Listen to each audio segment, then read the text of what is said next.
L'Espagne est devenue ce mercredi le premier pays membre de l'Union européenne à franchir le cap du million de cas de coronavirus. 16 973 infections ont été répertoriées au cours des 24 dernières heures. Près de 35 000 morts sont à déplorer dans le pays. En France, l'exécutif veut prolonger l'état d'urgence sanitaire jusqu'au 16 février 2021 inclus. Actuellement, 8 métropoles et l'Île-de-France font déjà l'objet d'un couvre-feu. D'autres villes pourraient être concernées prochainement. De l'autre côté de la Manche, les restrictions s'étendent dans le nord de l'Angleterre. La région du Yorkshire du Sud rejoindra samedi les zones soumises aux restrictions les plus contraignantes en vigueur. Cette région d'1,4 million d'habitants va passer en alerte très élevée, ce qui implique la fermeture des bars et des pubs ne servant pas à manger et l'interdiction pour différents foyers de se rencontrer à de rares exceptions.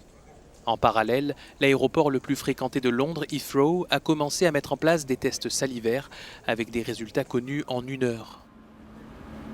En Italie, les signaux sont au rouge, notamment en Lombardie, la région de Milan, poumon économique du pays, et en Campanie, région de Naples. Ces deux territoires vont instaurer un couvre-feu de 23 h à 5 h à partir de jeudi pour la Lombardie et vendredi pour la Campanie. Premier pays d'Europe frappé par la pandémie au printemps, l'Italie connaît depuis une forte hausse des contaminations, plus de 10 000 par jour. 2 hôpitaux de campagne seront d'ailleurs rouverts à Milan et Bergame, comme lors de la première vague épidémique du printemps. En Allemagne, plus de 7 500 nouveaux cas ont été enregistrés ces dernières heures. Le pays songe à mettre en place des confinements localisés. Le ministre de la Santé Jens Spahn a été testé positif au Covid-19.